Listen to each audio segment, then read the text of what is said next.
to her, Chris said, "Wow, wasn't that something, Mom? Wasn't that great?" She did not answer because she noticed a white car driving off State Route 111 onto the desert floor. It turned toward them and leaped forward as its driver accelerated. "Chris, get in front of the Buick. Stay down." He saw the oncoming vehicle and obeyed her without question. She ran to the open door of the Buick and snatched one of the submachine guns off the seat. She stepped to the rear, standing by the open trunk, and faced the oncoming car. It was less than 200 yards away, closing fast. Sunlight starred and flashed off the chrome, coruscated across the windshield. She considered the possibility that the occupants were not German agents from 1944, but innocent people. However, that was so unlikely she could not allow the possibility to inhibit her. Destiny struggles to reassert the pattern that was meant to be. No, damn it, no. When the white car was within 100 yards, she squeezed off 2 solid bursts from the Uzi and saw bullets punch at least 2 holes in the windshield. The rest of the tempered glass instantly crazed. The car, she could see now that it was a Toyota, spun out, turning a full 360 degrees, then 90 degrees more, throwing up clouds of dust, tearing through a couple of still green tumbleweeds. It came to rest about 60 yards away, the front end pointed north, the passenger side toward her. Doors flew open on the far side, and Laura knew the occupants were scrambling out of the car where she could not see them, staying low. She opened fire again, not with the hope of hitting them through the Toyota, but with the intention of puncturing the fuel tank. Then perhaps a lucky spark struck by a bullet passing through sheet metal might ignite the gasoline and catch some or all of those men in the sudden flames as they huddled against the far flank of the vehicle. But she emptied the Uzi's extended magazine without igniting a fire, even though she had almost certainly riddled the fuel tank. She threw down the gun, pulled open the back door of the Buick, and snatched up the other fully loaded Uzi. She got the .38 Chief's special from the front seat, too, never taking her eyes off the white Toyota for more than a second or two. She wished that Stefan had left the 3rd submachine gun after all. From the other car, 60 yards away, one of the gunmen opened fire with an automatic weapon, and now there was no doubt who they were. As Laura crouched against the side of the Buick, bullets thudded into the open trunk lid, blew out the rear window, tore into the rear fenders, ricocheted off the bumper, bounced off surrounding shale with sharp cracks, and kicked up puffs of powdery white sand. She heard a couple of rounds cutting the air close to her head, deadly, high-pitched, whispery whines, and she began to edge backward toward the front of the Buick, staying close to it, trying to make as small a target of herself as possible. In a moment she joined Chris where he huddled against the Buick's grill. The gunmen at the Toyota ceased firing. "Mom?" Chris said fearfully. "It's all right," she said, trying hard to believe what she told him. "Stefan will be back in less than 5 minutes, honey. He's got another Uzi, and that'll even the odds a lot. We'll be okay. We only have to hold them off for a few minutes, just a few minutes." 15. Kokoschka's belt returned Stefan to the Institute in a blink, and he entered the gate with the nozzle on the Vexon cylinder wide open. He was squeezing the handle and trigger so hard that his hand ached, and the pain already was beginning to travel up his arm into his wounded shoulder. From within the gloom of the barrel he could see only a small portion of the lab. He glimpsed 2 men in dark suits who were peering in the far end of the gate. They very much resembled Gestapo agents. All of the bastards looked as if they had been cloned from the same small group of degenerates and fanatics, and he was relieved to know that they could not see him as clearly as he could see them. For a moment, at least, they would think he was Kokoschka. He moved forward, the noisily hissing canister of Vexon held before him in his left hand, the pistol in his right, and before the men in the lab realized something was wrong, the nerve gas hit them. They dropped to the floor, below the elevated gate, and by the time Stefan stepped down into the laboratory, they were writhing in agony. They had vomited explosively. Blood was running from their nostrils. One of them was on his side, kicking his legs and clawing at his throat. The other was curled fetally on his side, and, with his fingers hooked like claws, was ripping horribly at his eyes.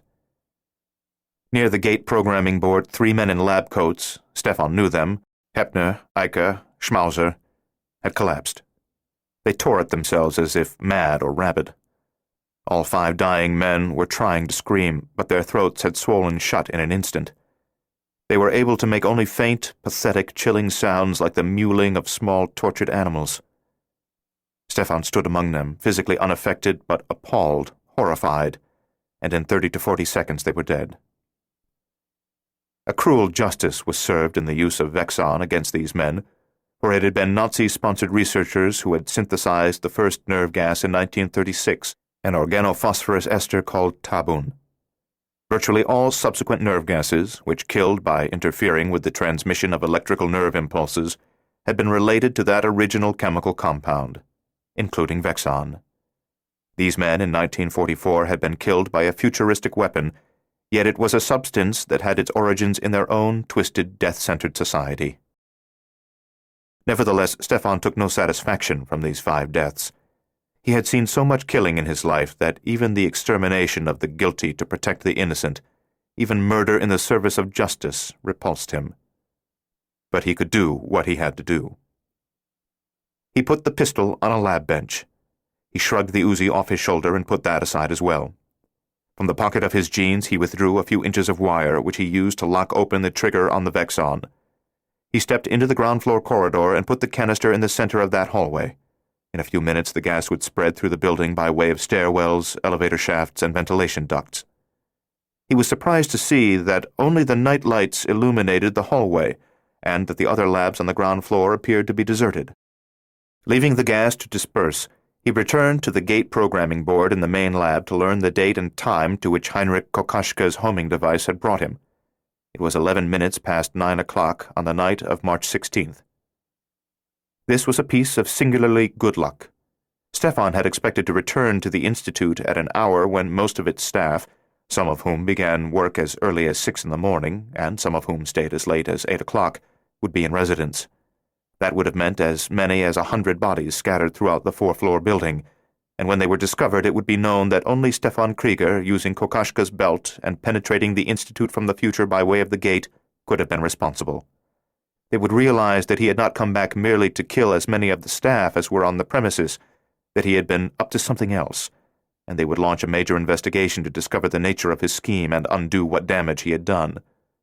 But now, if the building was mostly empty, he might be able to dispose of the few bodies in a fashion that would cover his presence and direct all suspicion to these dead men. After 5 minutes, the Vexon cylinder was empty. The gas had spread throughout the structure, with the exception of the 2 guard foyers at the front and back entrances, which did not share even ventilation ducts with the rest of the building. Stefan went from floor to floor, room to room, looking for more victims. The only bodies he found were those of the animals in the basement, the first time travelers, and the sight of their pathetic corpses disturbed him as much or more than the 5 gassed men. Stefan returned to the main lab, took 5 of the special belts from a white cabinet and buckled the devices on the dead men over their clothes. He quickly reprogrammed the gate to send the bodies roughly 6 billion years into the future. He had read somewhere that the sun would have gone nova or would have died in 6 billion years, and he wanted to dispose of the 5 men in a place where no one would exist to notice them or to use their belts to home in on the gate. Dealing with the dead in that silent, deserted building was an eerie business. Repeatedly he froze, certain that he'd heard stealthy movement. A couple of times he even paused in his labors to go in search of the imagined sound, but found nothing. Once he looked at one of the dead men behind him, half convinced that the lifeless thing had started to rise, that the soft scrape he'd heard had been its cool hand clawing for a grip on the machinery as it tried to drag itself erect. That was when he realized how deeply disturbed he had been by bearing witness to so many deaths over so many years. One by one he dragged the reeking corpses into the gate, shoved them along to the point of transmission, and heaved them across that energy field. Tumbling through the invisible doorway in time, they vanished. At an unimaginably distant point they would reappear, either on an earth long cold and dead where not even one plant or insect lived, or in the airless and empty space where the planet had existed before being consumed by the exploding sun. He was exceedingly careful not to venture across the transmission point. If he was suddenly transported to the vacuum of deep space 6 billion years hence, he would be dead before he had a chance to press the button on his homing belt and return to the lab. By the time he disposed of the 5 cadavers and cleaned up all traces of their messy deaths, he was weary. Fortunately, the nerve gas left no apparent residue. There was no need to wipe down every surface in the Institute. His wounded shoulder throbbed as badly as in the days immediately after he had been shot. But at least he had cleverly covered his trail. In the morning, it might appear as if Kokoschka, Heppner, Eike, Schmauser, and the 2 Gestapo agents had decided that the Third Reich was doomed and had defected to a future in which peace and plenty could be found. He remembered the animals in the basement. If he left them in their cages, tests would be run to discover what had killed them, and perhaps the results would cast doubt on the theory that Kokoschka and the others had defected through the gate. Then, once again, the primary suspect would be Stefan Krieger. Better the animals should disappear. That would be a mystery, but it would not point directly toward the truth, as would the condition of their carcasses. The hot, pounding pain in his shoulder became hotter as he used clean lab coats for burial shrouds, bundling groups of animals together, tying them up with cord. Without belts, he sent them 6 billion years into the future. He retrieved the empty nerve gas canister from the hall and sent that to the far end of time as well. At last he was ready to make the 2 crucial jaunts that he hoped would lead to the utter destruction of the Institute and the certain defeat of Nazi Germany. Moving to the gate programming board again, he took a folded sheet of paper from the hip pocket of his jeans. It contained the results of days of calculations that he and Laura had done on the IBM PC in the house in Palm Springs.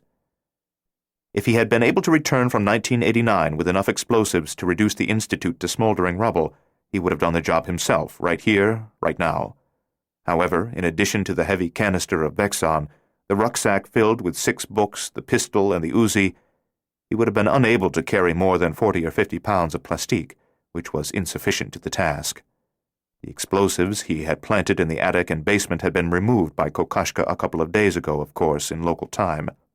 He might have come back from 1989 with a couple of cans of gasoline, might have attempted to burn the place to the ground, but many research documents were locked in fireproof file cabinets to which even he did not have access, and only a devastating explosion would split them open and expose their contents to flames. He could no longer destroy the Institute alone, but he knew who could help him. Referring to the numbers arrived at with the aid of the IBM PC, he reprogrammed the gate to take him 3.5 days into the future from that night of March 16th.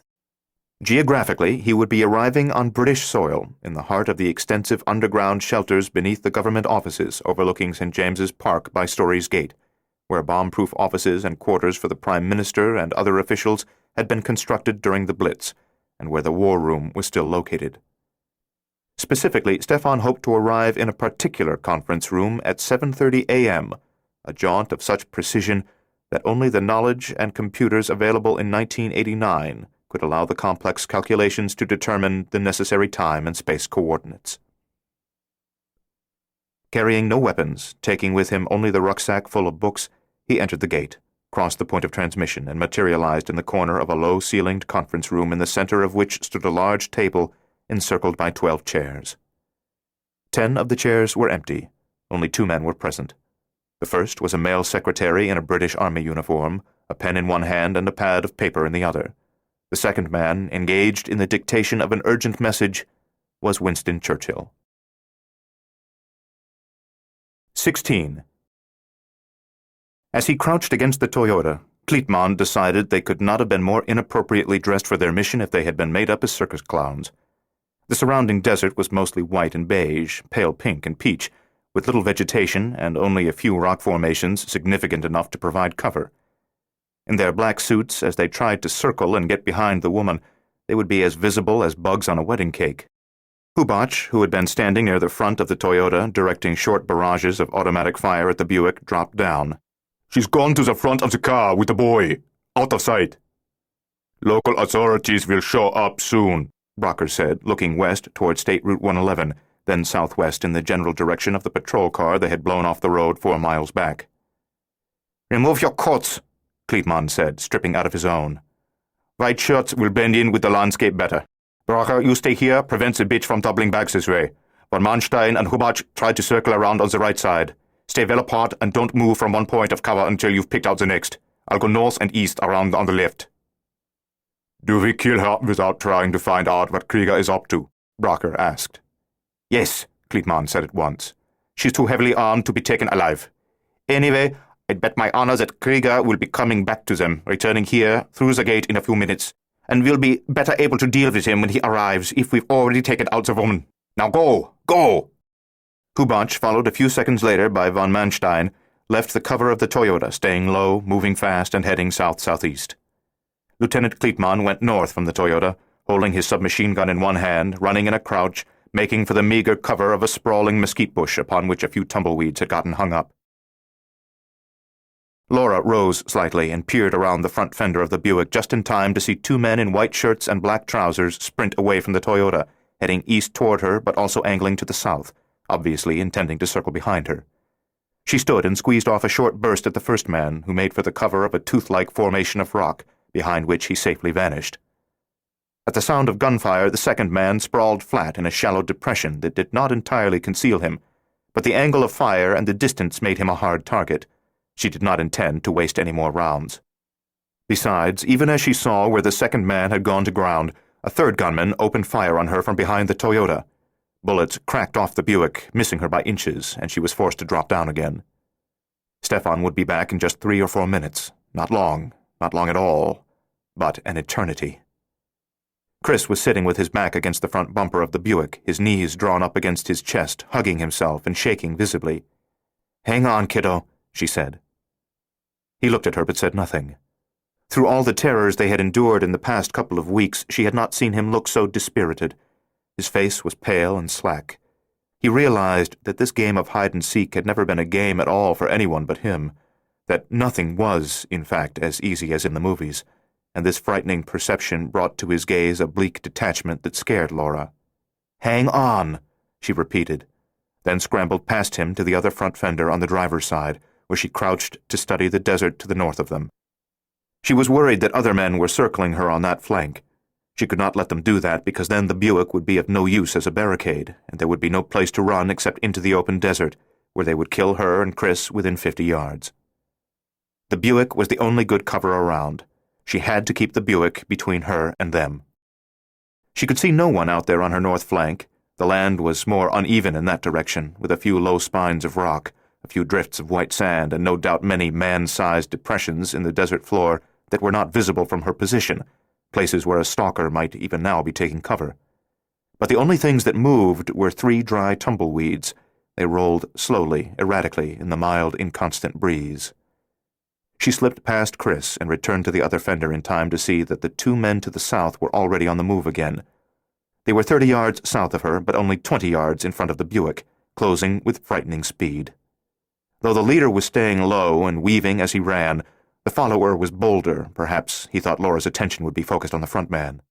She fooled him, stood up, leaned out from the Buick as far as she had to, using it for cover as best she could, and squeezed off a 2-second burst. The gunman at the Toyota opened fire on her, giving his buddies cover, but she hit the second running man hard enough to lift him off his feet and pitch him through a bristling manzanita.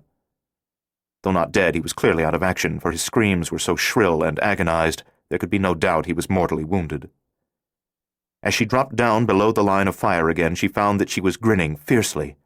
She was intensely pleased by the pain and horror that the wounded man's screams conveyed. Her savage reaction, the primitive power of her thirst for blood and revenge, startled her, but she held fast to it because she sensed that she would be a better and more clever fighter while in the spell of that primal rage. 1 down, perhaps only 2 more to go. And soon Stefan would be here. No matter how long his work required in 1944, Stefan would program the gate to bring him back here shortly after he had left. He would rejoin her and enter the fight in only 2 or 3 minutes. 17. The Prime Minister happened to be looking directly at Stefan when he materialized, but the man in uniform, a sergeant, became aware of him because of the discharge of electrical energy that accompanied his arrival. Thousands of bright snakes of blue-white light wriggled away from Stefan, as if his very flesh had generated them. Perhaps deep crashes of thunder and bolts of lightning shattered the sky and the world above these underground rooms, but some of the displaced energy of time travel was expended here as well, in a sizzling display that brought the uniformed man straight to his feet in surprise and fear. The hissing serpents of electricity streaked across the floor, up the walls, coalesced briefly on the ceiling, then dissipated, leaving everyone unharmed. The only damage was to a large wall map of Europe, which had been seared in several places but not set aflame. "Guards!" the sergeant shouted. He was unarmed, but evidently quite sure that his cry would be heard and answered swiftly, for he repeated it only once and made no move toward the door. "Guards!" "Mr. Churchill, please," Stefan said, ignoring the sergeant. "I'm not here to do you any harm." The door flew open, and 2 British soldiers entered the room, one holding a revolver, the other an automatic carbine. Speaking hastily, afraid he was about to be shot, Stefan said, "The future of the world depends on you hearing me out, sir. Please." Throughout the excitement, the Prime Minister had remained seated in the armchair at the end of the table. Stefan believed that he had seen a brief flash of surprise and perhaps even a glimmer of fear on the great man's face, but he would not have bet on it. Now the Prime Minister looked as bemused and implacable as in every photograph that Stefan had ever seen of him. He raised one hand to the guards. "Hold a moment." When the sergeant began to protest, the Prime Minister said, "If he had meant to kill me, certainly he would have done so already, on arrival." To Stefan he said, "And that was some entrance, sir, as dramatic as any that young Olivier has ever made." Stefan could not help but smile. He stepped out of the corner, but when he moved toward the table he saw the guards stiffen, so he stopped and spoke from a distance. "Sir, by the very manner that I've arrived here, you know I'm no ordinary messenger, and that what I have to tell you must be unusual. It's also highly sensitive, and you may not wish to have my information conveyed to any ears but yours." "If you expect us to leave you alone with the PM," the sergeant said, you're mad." "He may be mad," the Prime Minister said, "but he's got flair. You must admit that much, Sergeant. If the guards search him and find no weapons, I'll give the gentleman a bit of my time, as he asks." "But, sir, you don't know who he is. You don't know what he is. The way he exploded into—" Churchill cut him off. "I know how he arrived, Sergeant. And please remember that only you and I do know. I will expect you to remain as tight-lipped about what you've seen here as you would about any other bit of war information that might be considered classified." Chastened, the sergeant stood to one side and glowered at Stefan while the guards conducted a body search. They found no weapons, only the books in the rucksack and a few papers in Stefan's pockets. They returned the papers and stacked the books in the middle of the long table, and Stefan was amused to see that they had not noticed the nature of the volumes they'd handled. Reluctantly carrying his pencil and dictation pad, the sergeant accompanied the guards out of the room, as the Prime Minister had instructed. When the door closed, Churchill motioned Stefan to the chair that the sergeant had vacated. They sat in silence for a moment, regarding each other with interest. Then the Prime Minister pointed to a steaming pot that stood on a serving tray. "Tea?" 20 minutes later, when Stefan had told only half of the condensed version of his story, the Prime Minister called for the sergeant in the corridor. "We'll be here a while yet, Sergeant. I will have to delay the War Cabinet meeting by an hour, I'm afraid.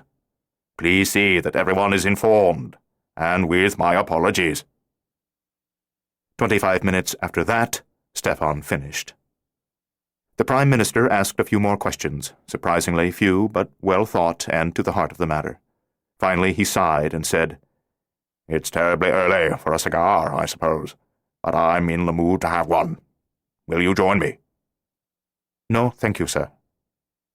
As he prepared the cigar for smoking, Churchill said, "Aside from your spectacular entrance, which really proves nothing but the existence of a revolutionary means of travel, which might or might not be time travel, what evidence do you have to convince a reasonable man that the particulars of your story are true?" Stefan had expected such a test and was prepared for it. "Sir, because I have been to the future and read portions of your account of the war, I knew you would be in this room at this hour on this day. Furthermore, I knew what you would be doing here in the hour before your meeting with the War Cabinet." Drawing on his cigar, the Prime Minister raised his eyebrows. "You were dictating a message to General Alexander in Italy, expressing your concerns about the conduct of the battle for the town of Cassino, which has been dragging on at a terrible cost of life." Churchill remained inscrutable. He must have been surprised by Stefan's knowledge, but he would not provide encouragement even with a nod or a narrowing of his eyes. Stefan needed no encouragement because he knew that what he said was correct. "From the account of the war that you will eventually write, I memorized the opening of that message to General Alexander, which you had not even finished dictating to the sergeant when I arrived a short while ago. I wish you would explain to me why this passage by Cassino, Monastery Hill, etc., all on a front of 2 or 3 miles, is the only place which you must keep butting at." The Prime Minister drew on his cigar again, blew out smoke, and studied Stefan intensely. Their chairs were only a few feet apart, and being the object of Churchill's thoughtful scrutiny was more unnerving than Stefan would have expected. At last the Prime Minister said, "And you got that information from something I will write in the future." Stefan rose from his chair, retrieved the 6 thick books that the guards had taken from his rucksack, Houghton Mifflin Company's trade paperback reprints published at $9.95 each, and spread them out on the end of the table in front of Winston Churchill. "This, sir, is your 6-volume history of the Second World War, which will stand as the definitive account of that conflict, and be hailed as both a great work of history and literature." He was going to add that those books were largely responsible for Churchill's being awarded the Nobel Prize for Literature in 1953, but decided not to make that revelation. Life would be less interesting if robbed of such grand surprises. The Prime Minister examined the covers of all 6 books, front and back, and permitted himself a smile when he read the 3-line excerpt from the review that had appeared in the Times Literary Supplement. He opened one volume and swiftly riffled the pages, not pausing to read anything. "They aren't elaborate forgeries," Stefan assured him. "If you will read any page at random, you'll recognize your own unique and unmistakable voice. You will—" "I've no need to read them. I believe you, Stefan Krieger." He pushed the books away and leaned back in his chair. "And I believe I understand why you've come to me. You want me to arrange an aerial bombardment of Berlin, targeted tightly to the district in which this institute of yours is located." "Yes, Prime Minister, that's exactly right. It must be done before the scientists working at the Institute have finished studying the material on nuclear weapons that's been brought back from the future, before they agree upon a means of introducing that information into the German scientific community at large, which they may do any day now. You must act before they come back from the future with something else that might turn the tide against the Allies. I'll give you the precise location of the Institute. American and RAF bombers have been making both daylight and night runs on Berlin since the first of the year, after all."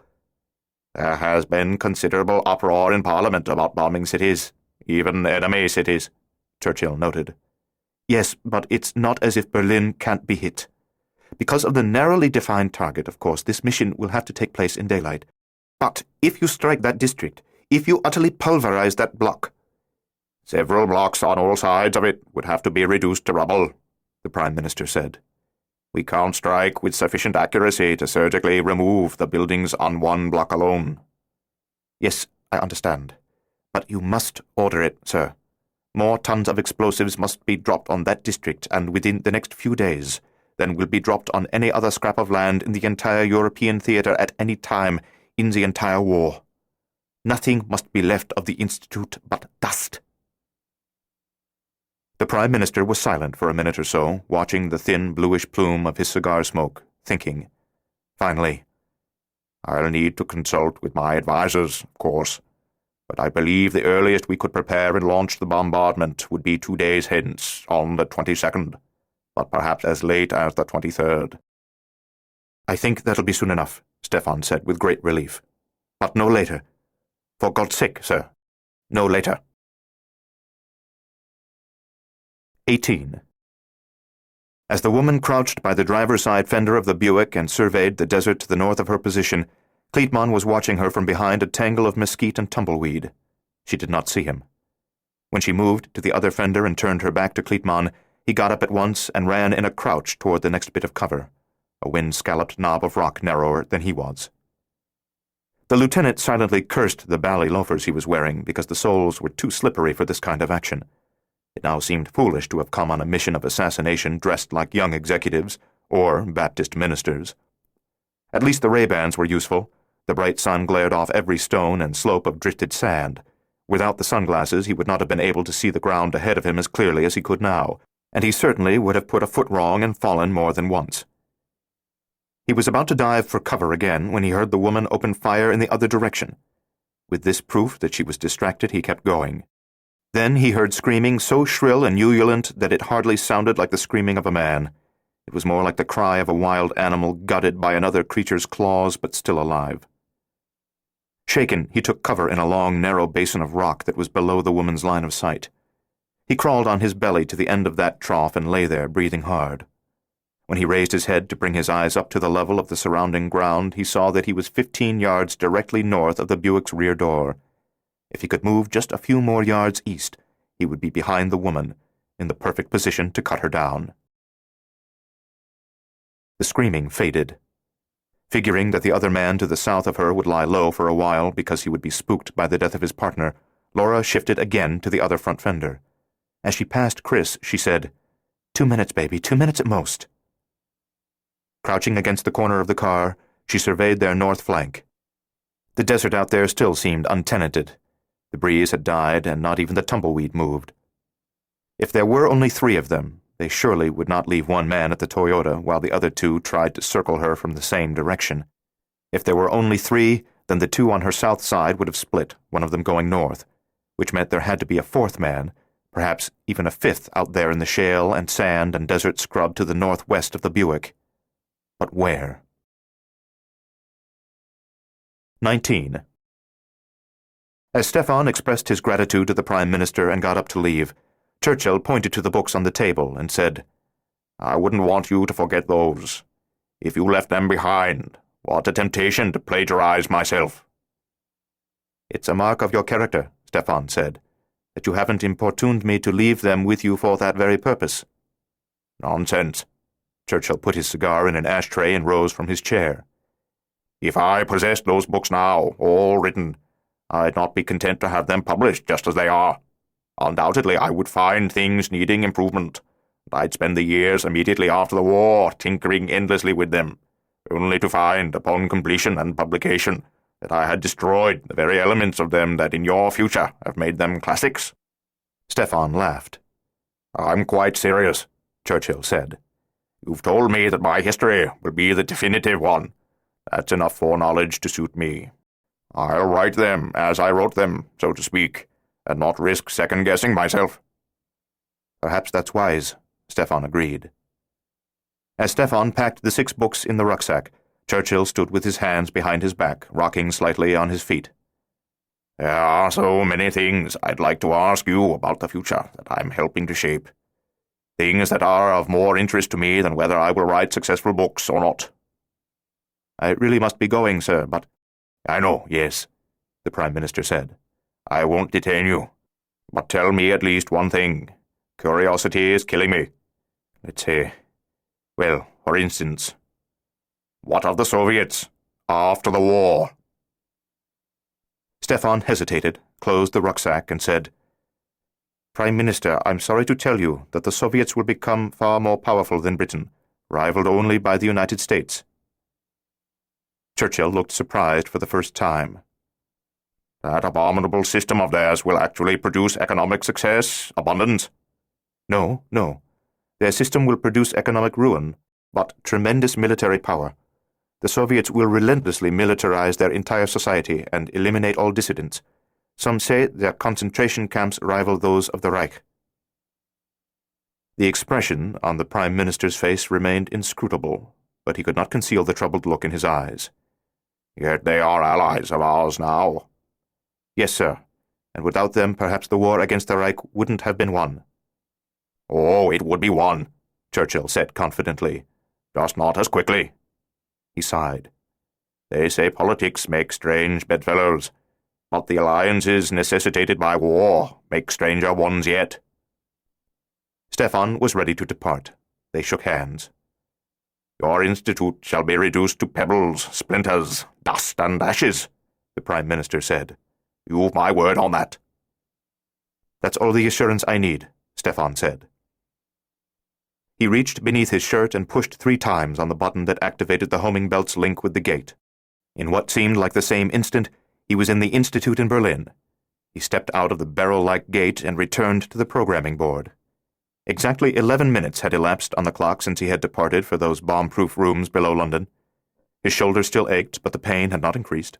The relentless throbbing, however, was gradually taking a toll on him, and he sat in the programmer's chair for a while, resting. Then, using more numbers provided by the IBM computer in 1989, he programmed the gate for his next-to-last jaunt.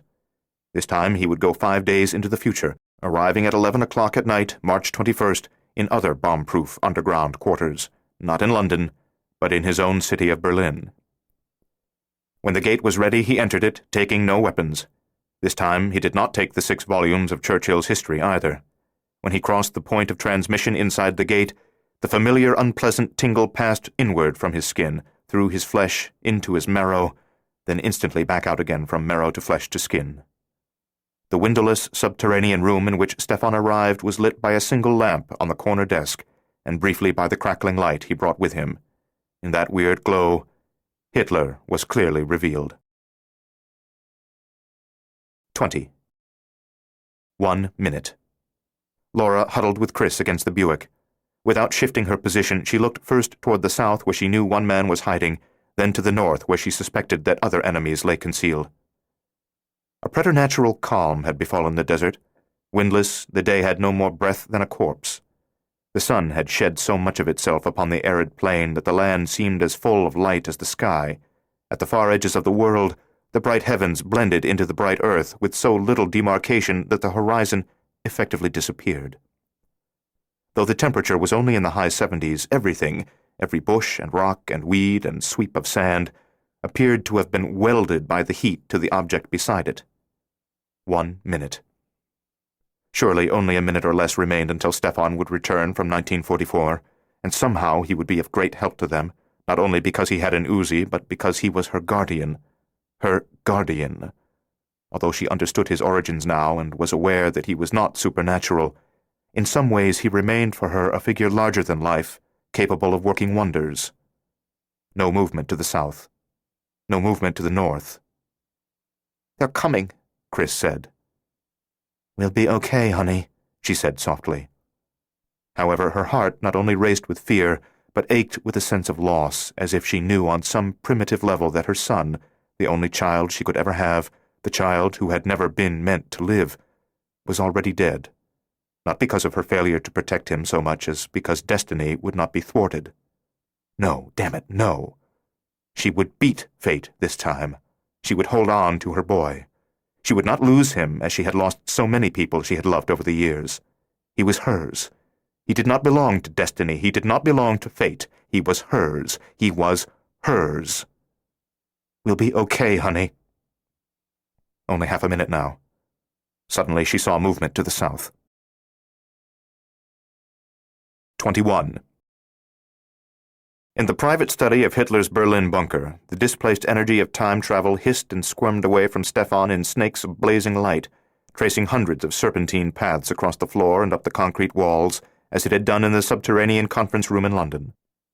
That bright and noisy phenomenon did not draw guards from other chambers, however, for at that moment Berlin was enduring another bombing by Allied planes.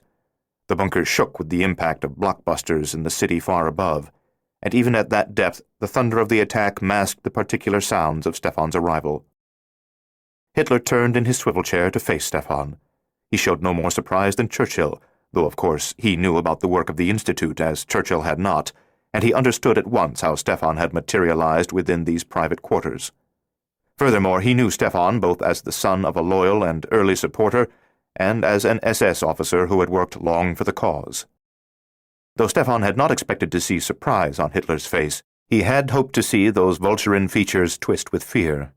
After all, if der Führer had read Gestapo reports on recent events at the Institute, which he had certainly done, he knew that Stefan stood accused of having killed Penlovsky, Yanuskaya, and Volkov 6 days ago on March 15th, fleeing thereafter into the future. He probably thought that Stefan had made this trip illicitly just 6 days ago, shortly before killing those scientists, and was going to kill him as well. Yet if he was frightened, he controlled his fear. Remaining seated, he calmly opened a desk drawer and withdrew a Luger.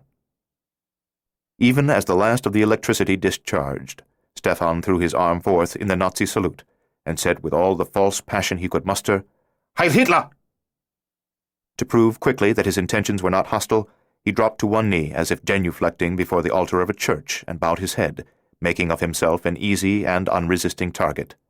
"Mein Führer, I come to you to clear my name and to alert you to the existence of traitors in the Institute and in the Gestapo contingent responsible for the Institute's security." For a long moment the dictator did not speak. From far above, the shock waves of the night bombardment passed through the earth, through 20-foot-thick steel and concrete walls, and filled the bunker with a continuous, low, ominous sound. Each time that a blockbuster hit nearby, the 3 paintings, removed from the Louvre following the conquest of France, rattled against the walls, and on Der Führer's desk, a hollow, vibrant sound rose from a tall copper pot filled with pencils. "Get up, Stefan," Hitler said. "Sit there."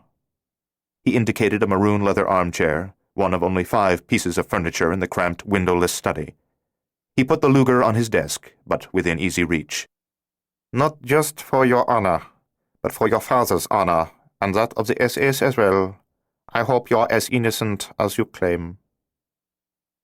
Stefan spoke forcefully because he knew Hitler greatly admired forcefulness. But at all times he spoke with feigned reverence, as if he truly believed he was in the presence of the man in whom the very spirit of the German people, past and present and future, was embodied. Even more than forcefulness, Hitler was pleased by the awe in which certain of his subordinates held him. It was a thin line to tread, but this was not Stefan's first encounter with the man.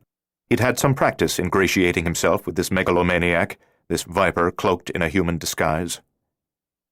"Mein Führer, it was not I who killed Vladimir Penlovsky, Yanuskaya, and Volkov. It was Kokoschka. He was a traitor to the Reich, and I caught him in the documents room at the Institute just after he had shot Yanuskaya and Volkov. He shot me there as well." Stefan put his right hand against the upper left side of his chest. "I can show you the wound if you wish. Shot, I fled from him to the main lab. I was stunned, not sure how many in the Institute were involved in his subversion. I didn't know to whom I could safely turn, so there was only one way to save myself.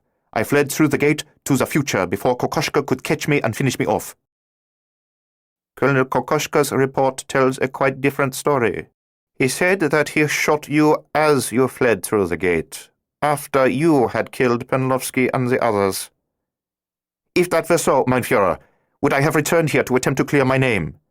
If I were a traitor with more faith in the future than I have in you, would I not have stayed in that future, where I was safe, rather than return to you?" "But were you safe there, Stefan?" Hitler said, and smiled shyly. "As I understand, 2 Gestapo squads and later an SS squad were sent after you in that distant time."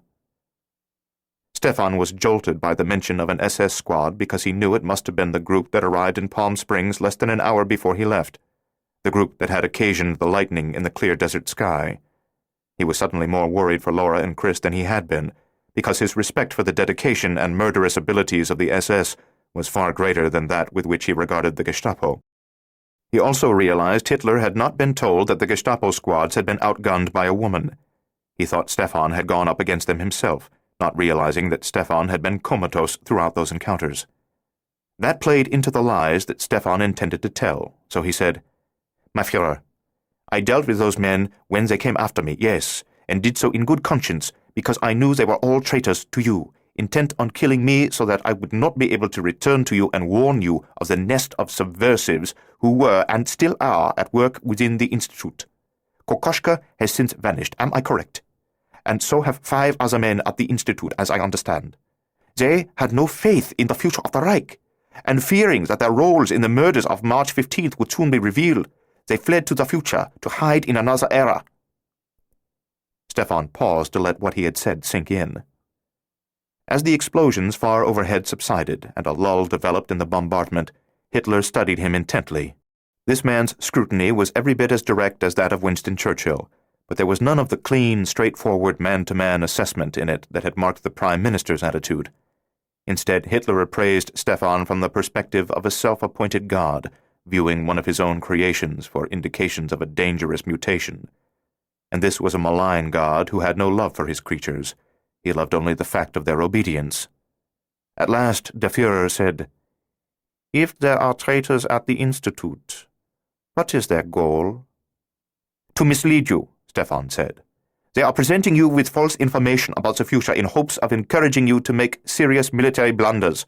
They've told you that in the last year and a half of the war, virtually all of your military decisions will prove to be mistakes, but that's not true.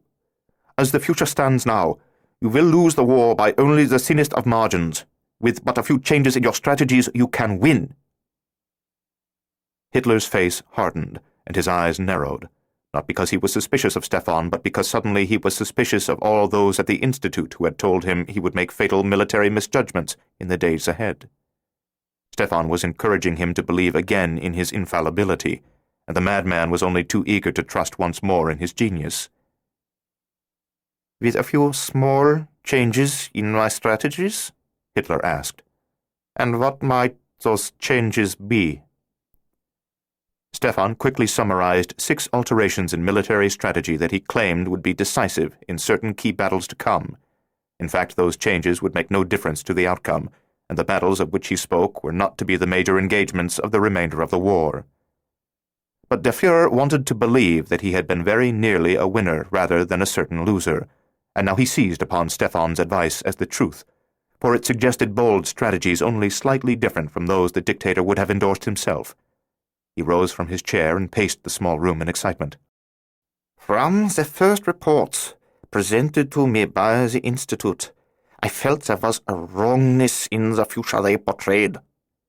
I sensed that I could not have managed this war as brilliantly as I have, then suddenly be plagued by such a long string of misjudgments. Oh, yes, we are in a dark period now, but this will not last. When the Allies launch their long-awaited invasion of Europe, they will fail. We will drive them back into the sea." He spoke almost in a whisper, though with the mesmerizing passion so familiar from his many public speeches. "In that failed assault, they will have expended most of their reserves. They will have to retreat on the broad front, and they will not be able to regain their strength and mount a new offensive for many months. During that time, we will strengthen our whole Europe, defeat the Russian barbarians, and be stronger than we ever have been." He stopped pacing, blinked as if rising from a self-induced trance, and said, "Yes, what of the invasion of Europe? D-Day, as I am told it came to be called. Reports from the Institute tell me that the Allies will land at Normandy." "Lies," Stefan said. Now they had come to the issue that was the entire purpose behind Stefan's trip to this bunker on this night in March. Hitler had learned from the Institute that the beaches of Normandy would be the site of the invasion. In the future, that fate had ordained for him, der Fuhrer would misjudge the Allies and would prepare for a landing elsewhere, leaving Normandy inadequately defended. He must be encouraged to stick with the strategy that he would have followed had the Institute never existed.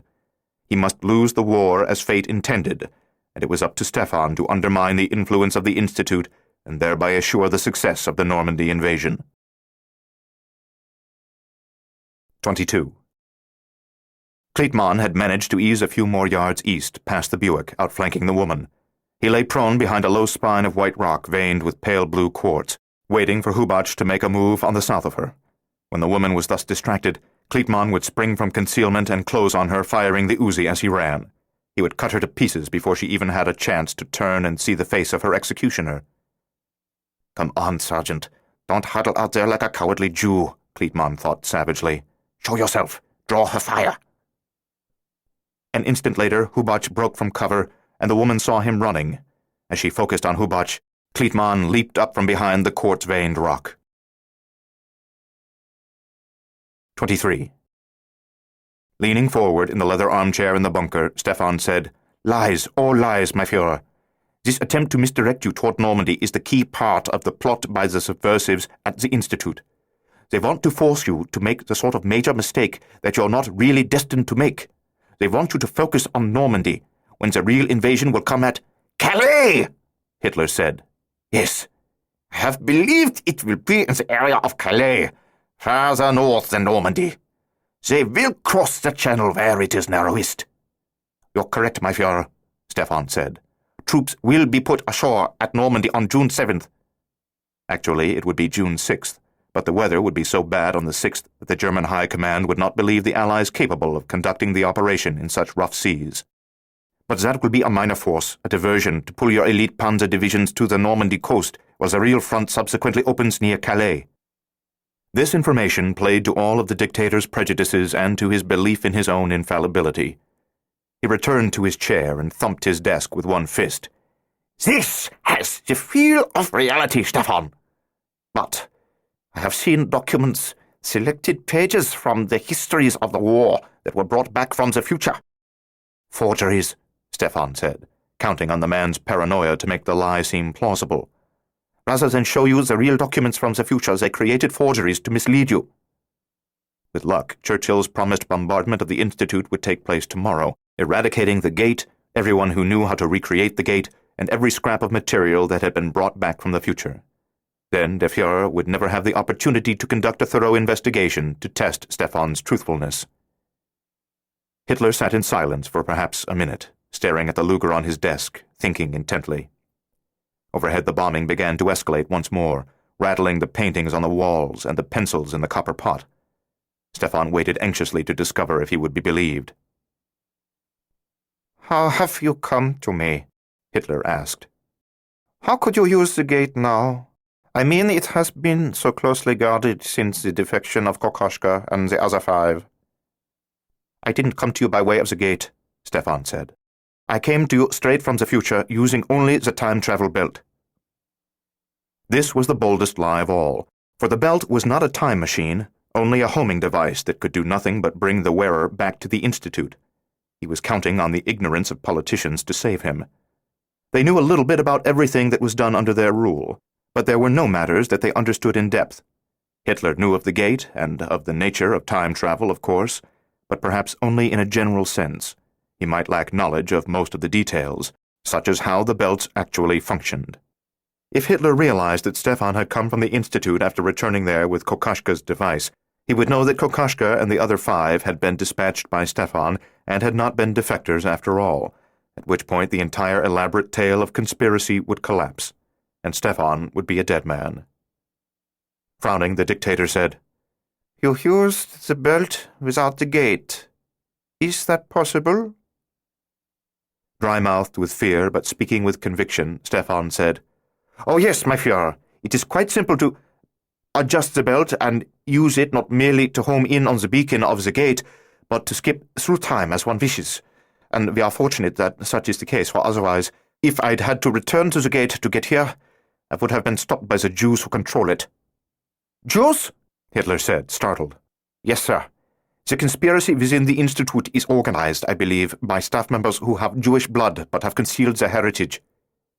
The madman's face hardened further in a look of sudden anger. "Jews. Always the same problem. Everywhere the same problem. Now in the Institute as well." Upon hearing that statement, Stefan knew that he had pushed the course of history back toward the proper path.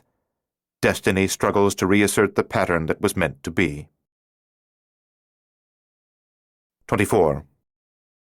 Laura said, "Chris, I think you better hide under the car."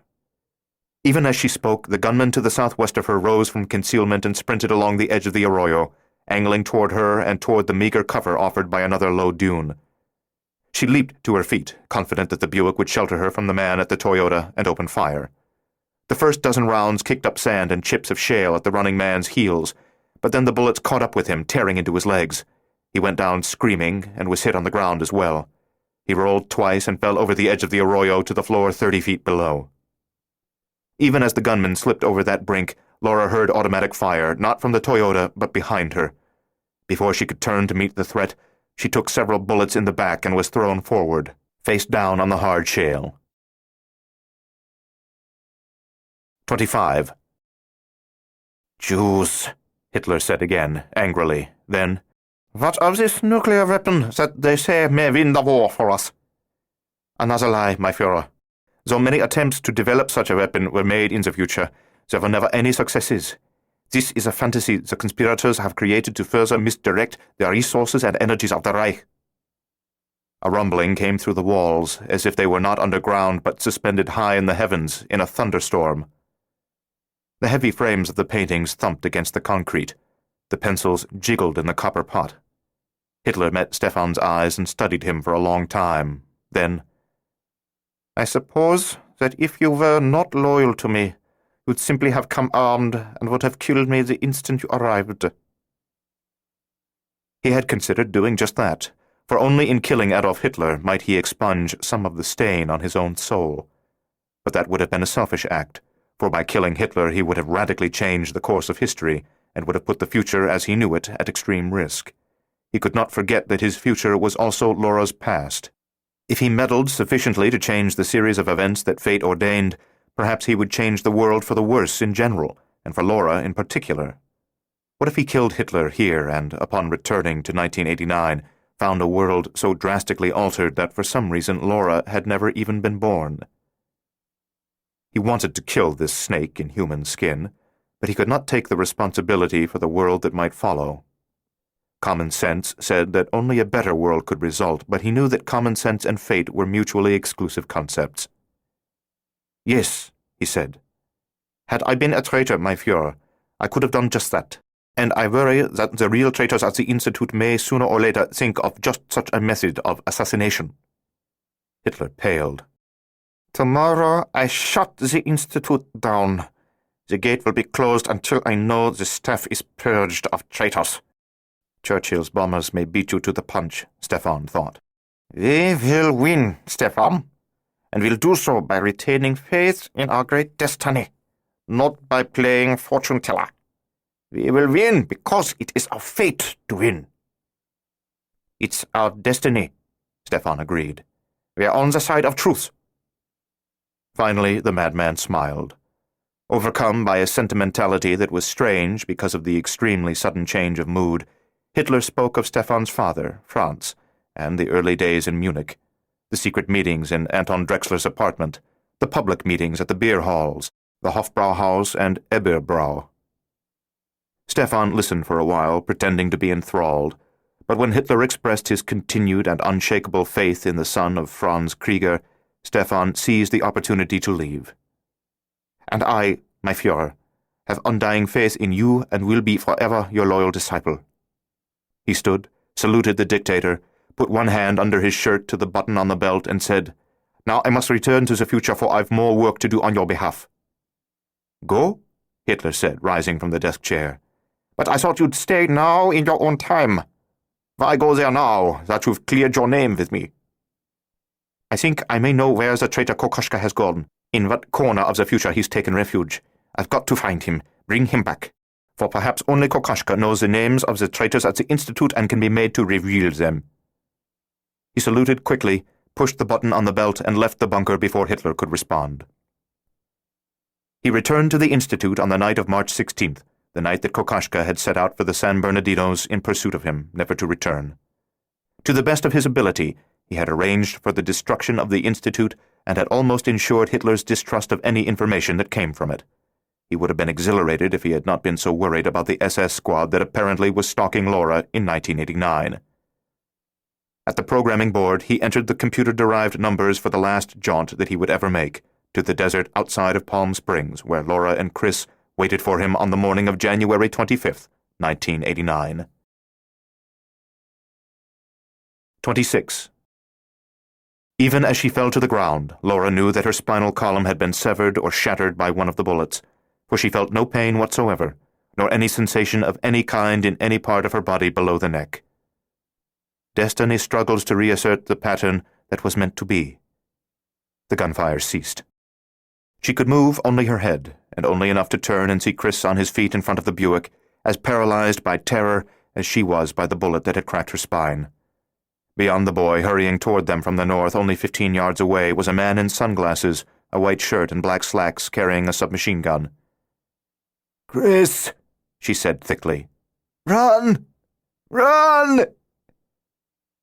His face twisted with an expression of purest grief, as if he knew he was leaving her to die. Then he ran as fast as his small legs would carry him, east into the desert, and he was smart enough to weave back and forth as he ran, making as difficult a target of himself as possible. Laura saw the killer raise the submachine gun.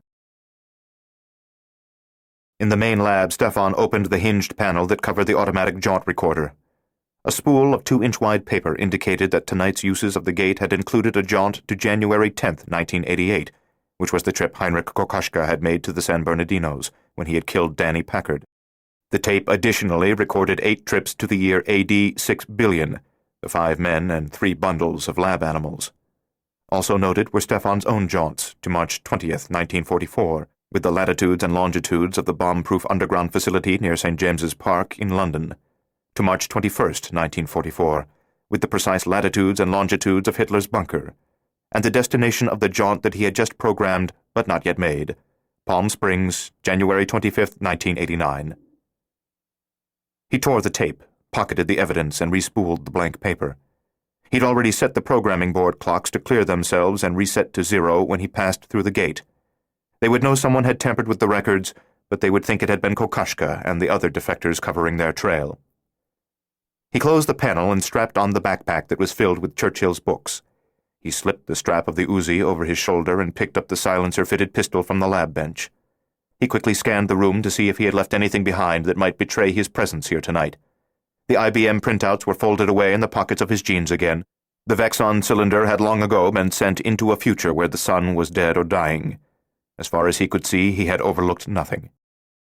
He stepped into the gate and approached the point of transmission with more hope than he had dared entertain in many years. He had been able to assure the destruction of the Institute and the defeat of Nazi Germany through a series of Machiavellian manipulations of time and people. So surely he and Laura would be able to deal with that single squad of SS gunmen who were somewhere in Palm Springs in 1989. Lying paralyzed upon the desert shale, Laura screamed, "No!"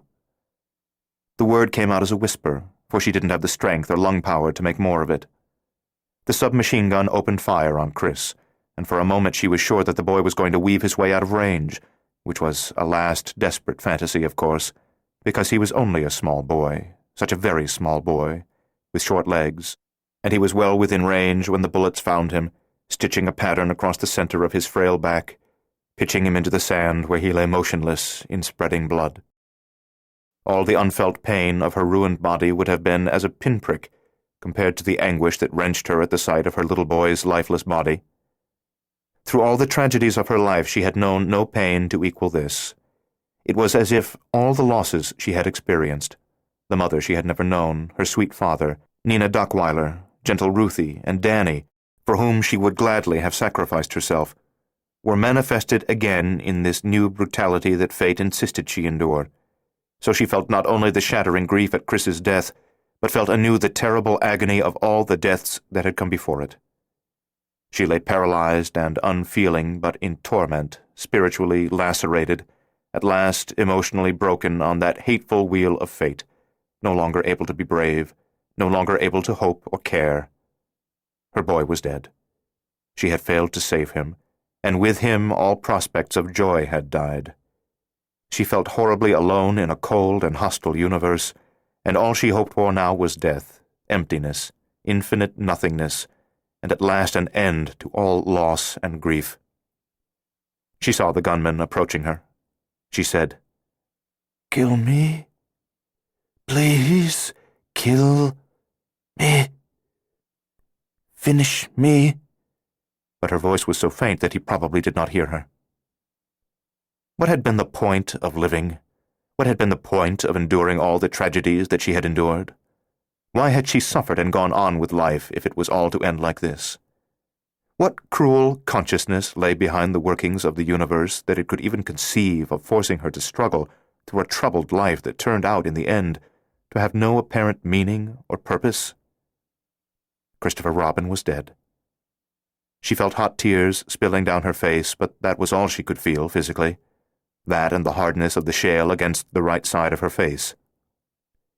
In a few steps the gunman reached her, stood over her, and kicked her in the side. She knew he kicked her, for she was looking back along her own immobile body and saw his foot land in her ribs, but she felt nothing whatsoever. "Kill me," she murmured. She was suddenly terrified that destiny would try too faithfully to reassert the pattern that was meant to be, in which case she might be permitted to live, but only in the wheelchair that Stefan had saved her from when he had meddled with the ordained circumstances of her birth. Chris was the child who had never been a part of destiny's plans, and now he had been scrubbed from existence. But she might not be erased, for it had been her destiny to live as a cripple. Now she had a vision of her future, alive, paraplegic or quadriplegic, confined to a wheelchair, but trapped in something else far worse, trapped in a life of tragedy, of bitter memories, of endless sorrow, of unendurable longing for her son, her husband, her father, and all the others she had lost. "Oh, God, please," Please kill me." Standing over her, the gunman smiled and said, "Well, I must be God's messenger." He laughed unpleasantly. "Anyway, I'm answering your prayer." Lightning flashed and thunder crashed across the desert. Thanks to the calculations performed on the computer, Stefan returned to the precise spot in the desert from which he had departed for 1944, exactly 5 minutes after he had left. The first thing he saw in the too bright desert light was Laura's bloody body and the SS gunman standing over it. Then beyond them he saw Chris. The gunman reacted to the thunder and lightning. He began to turn in search of Stefan. Stefan pushed the button on his homing belt 3 times. The air pressure instantly increased. The odor of hot electric wires and ozone filled the day. The SS thug saw him, brought up the submachine gun and opened fire, wide of him at first, then bringing the muzzle around to bear straight on him. Before the bullets hit, Stefan popped out of 1989 and back to the Institute on the night of March 16, 1944. "Shit!" Crichton said when Krieger slipped into the time stream and away unhurt. Bracher was running over from the Toyota, shouting, "That was him! That was him!" "I know it was him," Crichton said when Bracher arrived. "Who else would it be? Christ on his second coming?" "What's he up to?" Bracher said. "What's he doing back there? Where's he been? What's this all about?" "I don't know," Crichton said irritably. He looked down at the badly wounded woman and said to her, "All I know is that he saw you and your boy's dead body, and he didn't even make an attempt to kill me for what I'd done to you. He cut and ran to save his own skin. What do you think of your hero now?" She only continued to beg for death. Stepping back from the woman, Crichton said, "Bracher, get out of the way." Bracher moved, and Crichton squeezed off a burst of perhaps 10 or 20 rounds, all of which pierced the woman, killing her instantly. "We could have questioned her," Corporal Bracher said, "about Krieger, about what he was doing here." "She was paralyzed," Crichton said impatiently. "She could feel nothing. I kicked her in the side, must have broken half her ribs, and she didn't even cry out. You can't torture information from a woman who can feel no pain." March 16th, 1944. The Institute. His heart hammering like a blacksmith's sledge, Stefan jumped down from the gate and ran to the programming board. He pulled the list of computer-derived numbers from his pocket and spread it out on the small programmer's desk that filled the niche in the machinery. He sat in the chair, picked up a pencil, pulled a tablet from the drawer. His hands shook so badly that he dropped the pencil twice. He already had the numbers that would put him in that desert 5 minutes after he had first left it. He could work backward from those figures and find a new set that would put him in the same place 4 minutes and 55 seconds earlier, only 5 seconds after he had originally left Laura and Chris. If he was gone only 5 seconds, the SS assassins would not yet have killed her and the boy by the time Stefan returned. He would be able to add his firepower to the fight, and perhaps that would be enough to change the outcome. He had learned the necessary mathematics when first assigned to the Institute in the autumn of 1943. He could do the calculations. The work was not impossible because he didn't have to begin from scratch. He had only to refine the computer's numbers, work backward a few minutes. But he stared at the paper and could not think, because Laura was dead, and Chris was dead. Without them, he had nothing. "You can get them back," he told himself. "Damn it, shape up. You can stop it before it happens." He bent himself to the task, working for nearly an hour. He knew that no one was likely to come to the Institute so late at night and discover him, but he repeatedly imagined that he heard footsteps in the ground-floor hall, the click, click, click of SS boots. Twice he looked toward the gate, half convinced he heard the 5 dead men returning from AD 6 billion, somehow revitalized and in search of him. When he had the numbers and double-checked them, he entered them in the board. Carrying the submachine gun in one hand and the pistol in the other, he climbed into the gate and passed through the point of transmission, and returned to the Institute. He stood for a moment in the gate, surprised, confused. Then he stepped through the energy field again, and returned to the Institute. The explanation hit him with such force that he bent forward as if he actually had been punched in the stomach. He could not go back earlier now, for he had already showed up at that place 5 minutes after leaving it. If he went back now, he would be creating a situation in which he would surely be there to see himself arrive the first time. paradox. The mechanism of the cosmos would not permit a time traveler to encounter himself anywhere along the time stream. When such a jaunt was attempted, it invariably failed. Nature despised a paradox. In memory, he could hear Chris in the sleazy motel room where they had first discussed time travel. "Paradox! Isn't this wild stuff, Mom? Isn't this wild? Isn't this great?" And the charming, excited, boyish laughter. But there had to be a way. He returned to the programming board, dropped the guns on the work desk, and sat down. Sweat was pouring off his brow. He blotted his face on his shirt sleeves. Think. He stared at the Uzi and wondered if he could send that back to her at least. Probably not. He had been carrying the machine gun and the pistol when he had returned to her the first time, so if he sent either of the guns back 4 minutes and 50 seconds earlier, they would exist twice in the same place when he showed up just 4 minutes and 50 seconds later. Paradox. But maybe he could send her something else, something that came from this room, something he had not been carrying with him, and that would not therefore create a paradox. He pushed the guns aside, picked up a pencil, and wrote a brief message on a sheet of tablet paper. "The SS will kill you and Chris if you stay at the car. Get away. Hide." He paused, thinking. Where could they hide on that flat desert plain?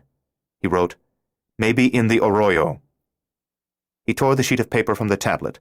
Then, as an afterthought, he hastily added, "The second canister of Vexon. It's a weapon, too." He searched the drawers of the lab bench for a glass beaker with a narrow top, but there were no such vessels in that lab where all of the research had been related to electromagnetism rather than to chemistry.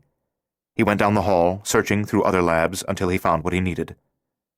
Back in the main gate, carrying the beaker with the note inside it, he entered the gate and approached the point of transmission. He threw the object through the energy field as if he were a man stranded on an island, throwing a bottled message into the sea. It did not bounce back to him. But the brief vacuum was followed by a blustery inrush of hot wind, tainted by the faintly alkaline smell of the desert. Standing close at her side, holding fast to her, delighted by Stefan's magical departure, Chris said, "Wow, wasn't that something, Mom? Wasn't that great?" She did not answer because she noticed a white car driving off State Route 111 onto the desert floor. Lightning flared, thunder shook the day, startling her, and a glass bottle appeared in midair, fell at her feet, shattering on the shale, and she saw that there had been a paper inside. Chris snatched the paper from among the shards of glass. With his usual aplomb in these matters, he said, "It must be from Stefan." She took it from him, read the words, aware that the white car had turned toward them. She did not understand how and why this message had been sent, but she believed it implicitly. Even as she finished reading, with the lightning and thunder still flickering and rumbling through the sky, she heard the engine of the white car roar. She looked up and saw the vehicle leap toward them as its driver accelerated. They were almost 300 yards away, but were closing as fast as the rough desert terrain permitted. "Chris, get both Uzis from the car and meet me at the edge of the Arroyo. Hurry!" As the boy sprinted to the open door of the nearby Buick, Laura raced to the open trunk.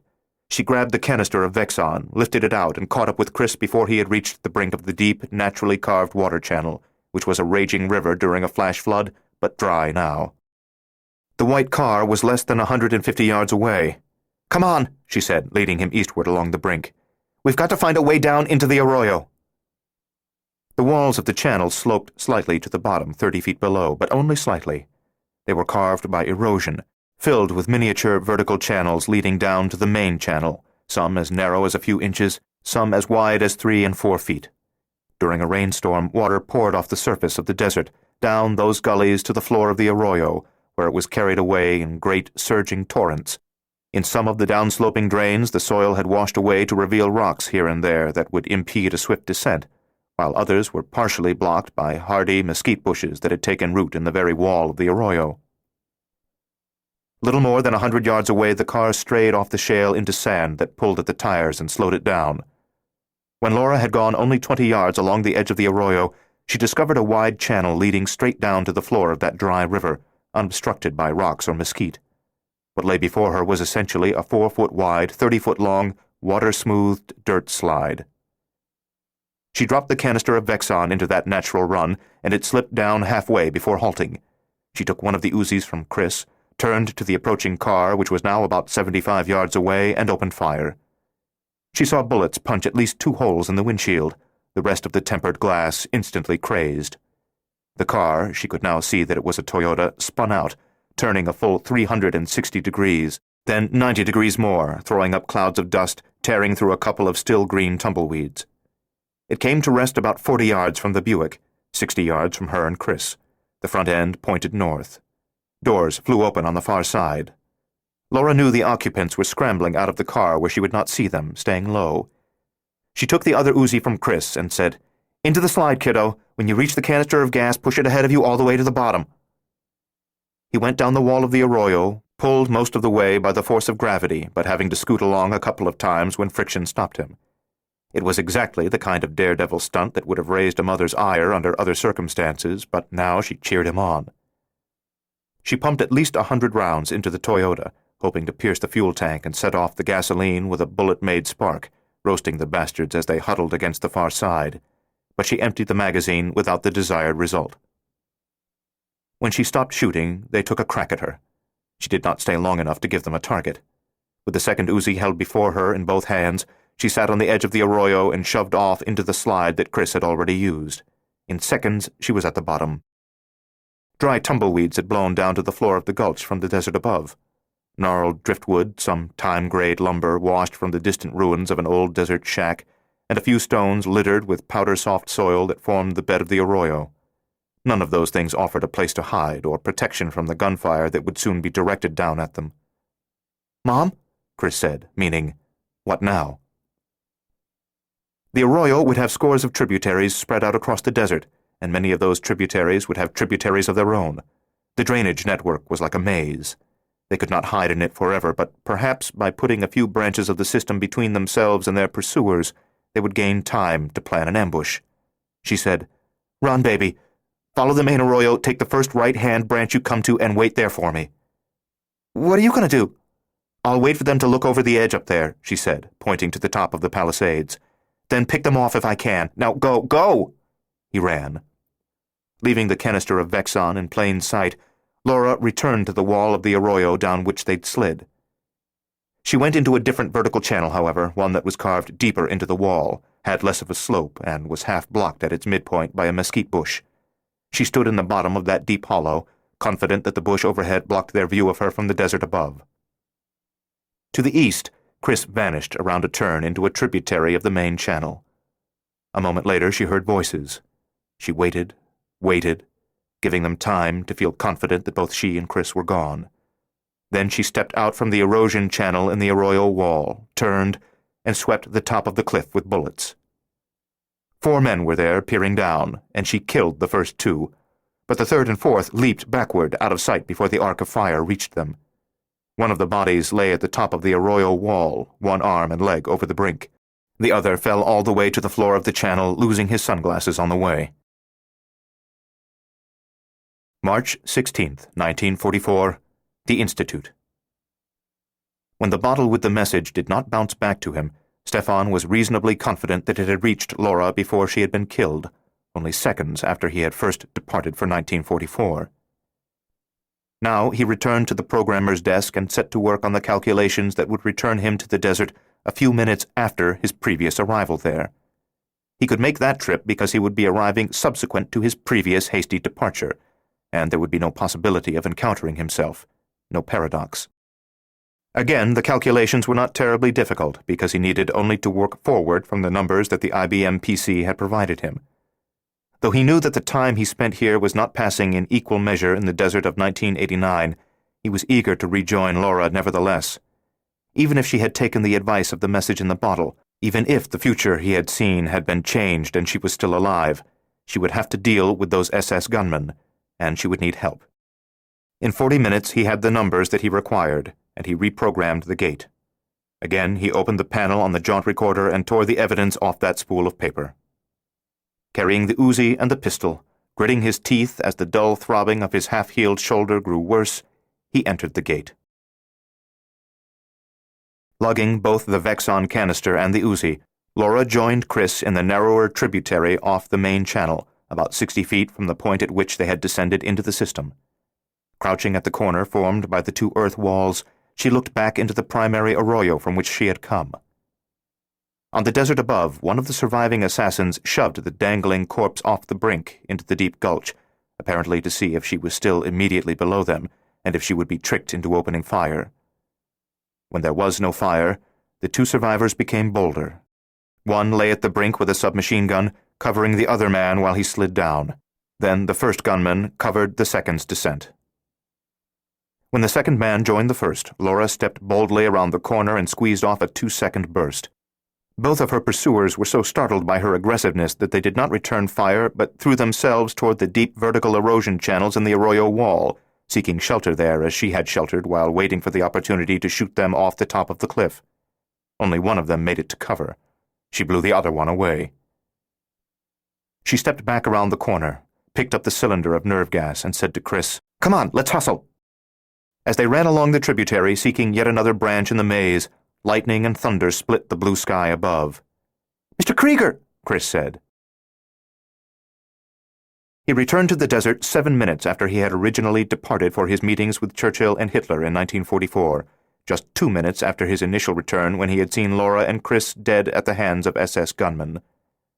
There were no bodies this time, just the Buick and the bullet-riddled Toyota in a different position. Daring to hope that his scheme had worked, Stefan hurried to the arroyo and ran along the brink, searching for someone, anyone, friend or foe. Before long he saw the 3 dead men on the floor of the channel 30 feet below. There would be a fourth. No SS squad would have been composed of only 3 men. Somewhere in the network of zigzagging arroyos that crossed the desert like a chain of jagged lightning bolts, Laura was still on the run from the last man. In the arroyo wall, Stefan found a vertical channel that appeared to have been used already. He stripped off his book-filled rucksack, slid to the bottom. On the way down, his back scraped against the earth and hot pain flared in the partly healed exit wound. At the end of the slope, when he stood up, a wave of dizziness washed through him and bile rose in his throat. Somewhere in the maze to the east, automatic weapons chattered. She halted just inside the mouth of a new tributary and signaled Chris to be quiet. Breathing through her open mouth, she waited for the last killer to turn the corner into the channel that she had just left. Even in the soft soil, his running footsteps were audible. She leaned out to gun him down, but he was extremely cautious now. He entered low and at a dead run. When her gunfire alerted him to her position, he crossed the channel and hid against the same wall off which her new tributary opened, so she could get a clear shot at him only if she stepped out into the arroyo where he waited. In fact, she tried that, risking his fire, but when she squeezed off a 2-second burst, it ended in less than a second. The Uzi spat out its last 10 or 12 rounds, then failed her. Kleitman heard her Uzi go empty. He looked out from the crevice in the arroyo wall where he was sheltering and saw her throw the gun down. She disappeared into the mouth of the tributary where she had been laying for him. He considered what he had seen in the Buick up on the desert, a .38 revolver lying on the driver's seat. He assumed that she had not had time to grab it, or, in her haste to get that curious canister from the trunk, had forgotten about the handgun. She'd had 2 Uzis, both discarded now. Could she have had 2 handguns and left only one in the car? He thought not. 2 automatic carbines made sense because they were useful at a distance and in a variety of circumstances. But unless she was an expert marksman, a handgun would be of little use except at close range, where 6 shots was about all she would need before she either dealt with her assailant or died at his hands. A second revolver would be superfluous. Which meant that for self-defense she had... what? That canister? It looked like nothing more than a chemical fire extinguisher. He went after her. The new tributary was narrower than the one before it, just as that one had been narrower than the main channel. It was 25 feet deep and only 10 feet wide at the mouth, growing shallower and half that narrow as it cut a crooked path through the desert floor. In 100 yards it funneled to an end. At the terminus she looked for a way out. On 2 sides the cliffs were too steep, soft and crumbly to be easily climbed, but the wall behind her sloped at a scalable angle and was studded with mesquite that offered handholds. She knew, however, that they would be only halfway up the slope when their pursuer found them. Suspended on that high ground, they would make easy targets. This was where she would have to make her last stand. Cornered at the bottom of this big natural ditch, she looked up at the rectangular patch of blue sky and thought they might have been at the bottom of an enormous grave in a cemetery where only giants were buried. Destiny struggles to reassert the pattern that was meant to be. She pushed Chris behind her into the point of the dead-end arroyo. Ahead of her, she could see 40 feet back the way they had come, along the 5-foot-wide channel to the point where it angled to the left. He would appear at that turn within a minute or two. She dropped to her knees with the canister of Vexon, intending to strip the safety wire off the manual trigger. But the wire was not merely looped and braided through the trigger, it was repeatedly wound and then sealed with solder. It could not be unwound. It had to be cut, and she had nothing with which to cut it. Maybe a stone. A sharp-edged stone might wear through the wire if scraped across it often enough. "Get me a stone," she said urgently to the boy behind her. "One with a rough, sharp edge." As he searched the soft, flood-carried soil that had washed down from the desert floor, looking for a suitable scrap of slate, she examined the automatic timer on the canister, which provided a second means of releasing the gas. It was a simple device. A rotating dial was calibrated in minutes. If you wanted to set the timer for 20 minutes, you twisted the dial until the 20 was lined up with the red mark on the dial frame. When you pushed the button in the center, the countdown began. The problem was that the dial could be set for no fewer than 5 minutes. The gunman would reach them sooner than that. Nevertheless, she twisted the dial to 5 and pushed the button that started it ticking. "Here, Mom," Chris said, presenting her with a blade of slate that just might do the job. Though the timer was ticking, she set to work, frantically sawing at the strong, twined wire that prevented manual release. Every few seconds she looked up to see if the assassin had found them, but the narrow arroyo ahead of them remained deserted. Stefan followed the footprints in the soft soil that formed the bed of the arroyo. He had no idea how far behind them he might be. They had only a few minutes' head start, but they were probably moving faster than he was because the pain in his shoulder, exhaustion, and dizziness slowed him. He had unscrewed the silencer from the pistol, thrown it away, and tucked the handgun under his belt.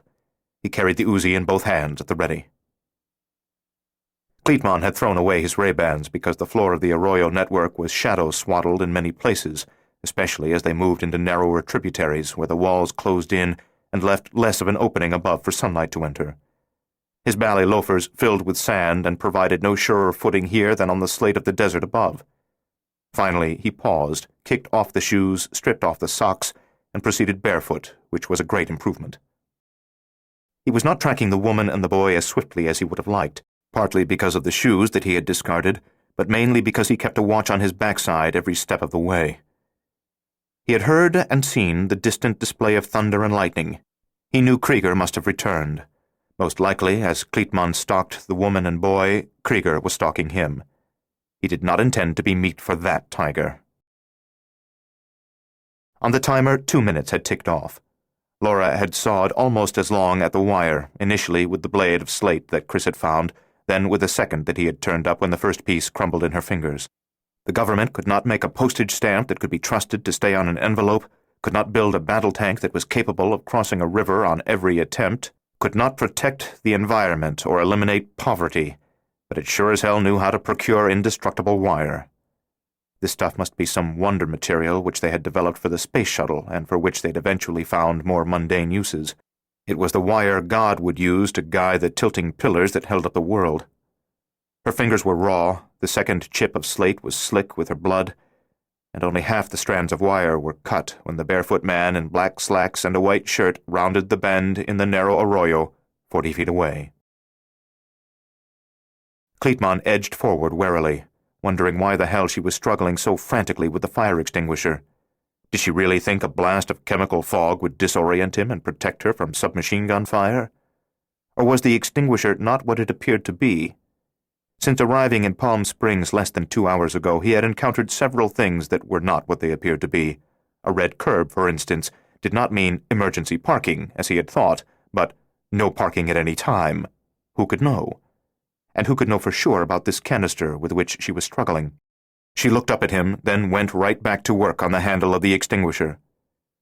Crichton edged along the narrow arroyo, which was now not even wide enough for 2 men to walk abreast.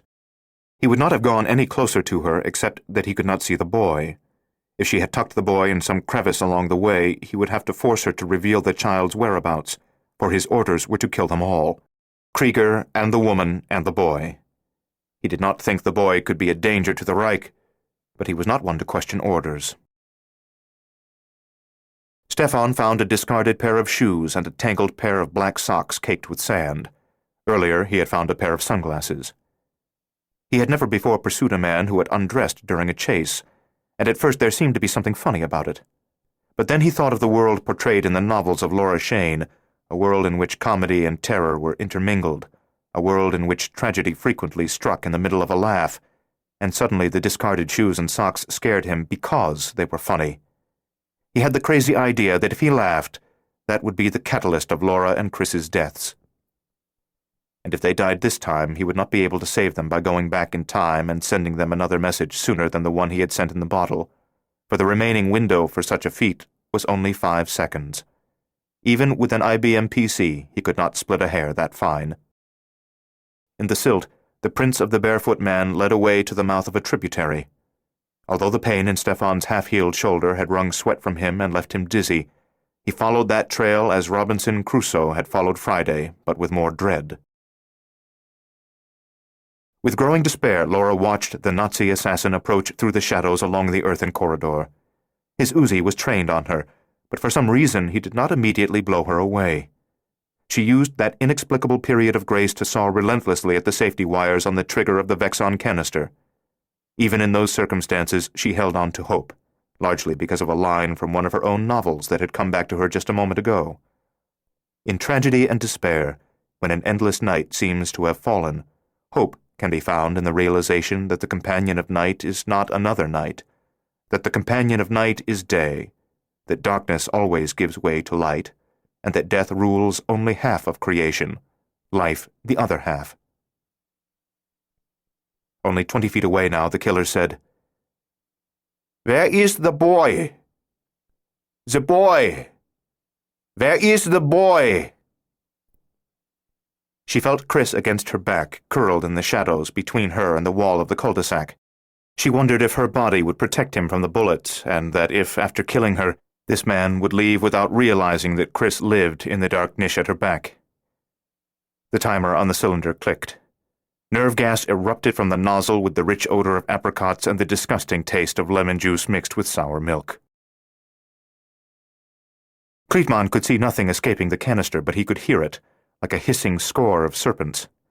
An instant later he felt as if someone had shoved a hand through his midsection, had seized his stomach in a vice-like grip, and had torn that organ loose of him. He doubled over, vomiting explosively on the ground and on his bare feet. With a painful flash that seared the backs of his eyes, something seemed to burst in his sinuses, and blood gushed from his nose. As he fell to the floor of the arroyo, he reflexively triggered the Uzi, aware that he was dying and losing all control of himself in the process. He tried as a last effort of will to fall on his side, facing the woman, so the final burst from the submachine gun would take her with him. Soon after Stefan entered the narrowest of all the tributaries, where the walls seemed to tilt in above him instead of sloping away toward the sky, as they had in the other channels, he heard a long rattle of submachine gun fire, very near, and he hurried forward. He stumbled a lot and bounced off the earthen walls, but he followed the crooked corridor into the cul-de-sac, where he saw the SS officer dead of Vexon poisoning. Beyond the corpse, Laura sat splay-legged, with the canister of nerve gas between her thighs, her bloodied hands hooked around it. Her head hung down, her chin on her breast. She looked as limp and lifeless as a doll made of rags. "Laura, no," he said in a voice that he hardly recognized as his own. "No, no." She raised her head and blinked at him, shuddered, and finally smiled weakly, alive. "Chris," he said, stepping over the dead man. "Where's Chris?" She pushed the still hissing canister of nerve gas away from her and moved to one side. Chris looked out from the dark niche behind her and said, "Mr. Krieg, are you all right? You look like shit." "Sorry, Mom, but he really does." For the first time in more than 20 years, or for the first time in more than 65 years, if you wanted to count those over which he had jumped when he had come to live with Laura in her time, Stefan Krieger wept. He was surprised by his own tears, for he thought that his life under the Third Reich had left him incapable of weeping for anyone or anything ever again. More surprising still, these first tears in decades were tears of joy. Chapter 7. Ever After. 1. More than an hour later, when the police moved north from the site of the machine gun attack on the CHP patrolmen along Route 111, when they found the bullet-riddled Toyota and saw blood on the sand and shale near the brink of the arroyo, when they saw the discarded Uzi, and when they saw Laura and Chris struggling out of the channel near the Buick with the Nissan plates, they expected to find the immediate area littered with bodies, and they were not disappointed. The first three were at the bottom of the nearby gulch, and the fourth was in a distant tributary to which the exhausted woman directed them. In the days that followed, she appeared to cooperate fully with local, state, and federal authorities, yet none of them was satisfied that she was telling the whole truth. The drug dealers who had killed her husband a year ago had finally sent hired killers after her, she said, for they had evidently been afraid that she would identify them. They had attacked with such force at her house near Big Bear and had been so relentless that she'd had to run, and she'd not gone to the police because she did not believe that the authorities could protect her and her son adequately. She had been on the move for 15 days, ever since that submachine gun assault on the night of January 10th, the first anniversary of her husband's murder. In spite of every precaution she had taken, hitmen found her in Palm Springs, pursued her on Route 111, forced her off the highway into the desert, and chased her on foot into the arroyos, where she finally got the best of them.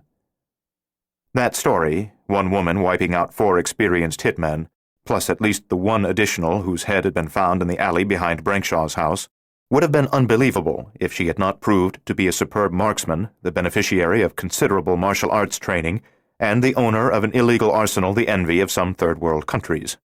During interrogation to determine how she had obtained illegally modified Uzis and a nerve gas kept under lock and key by the Army, she had said, "I write novels. It's part of my job to do a lot of research. I've learned how to find out anything I want to know, how to obtain anything I need." Then she gave them Fat Jack, and the raid on his pizza party palace turned up everything she had said it would. "I don't hold it against her," Fat Jack told the press at his arraignment. "She owes me nothing. None of us owes anybody nothing that we don't want to owe them. I'm an anarchist. I love broads like her. Besides, I won't go to prison. I'm too fat. I die. It'll be cruel and unusual punishment." She would not tell them the name of the man she had brought to Carter Brinkshaw's house in the early morning hours of January 11th, the man whose bullet wounds the physician had treated. She would only say that he was a good friend who had been staying with her at the house near Big Bear when the hitmen had struck. He was, she insisted, an innocent bystander whose life would be wrecked if she involved him in this sordid affair, and she implied that he was a married man with whom she had been having an affair. He was recovering from the bullet wound quite well, and he had suffered enough. The authorities pressed her hard on the issue of this nameless lover, but she would not budge, and they were limited in the pressures they could apply to her, especially since she could afford the finest legal counsel in the country. They never believed the claim that the mystery man was her lover.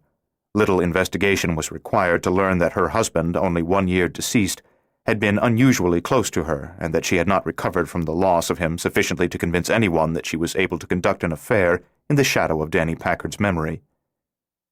No, she could not explain why none of the dead hitmen carried identification, or why they were all dressed identically, or why they had been without their own car and had been forced to steal one from 2 women at a church, or why they had panicked in downtown Palm Springs and killed a policeman there.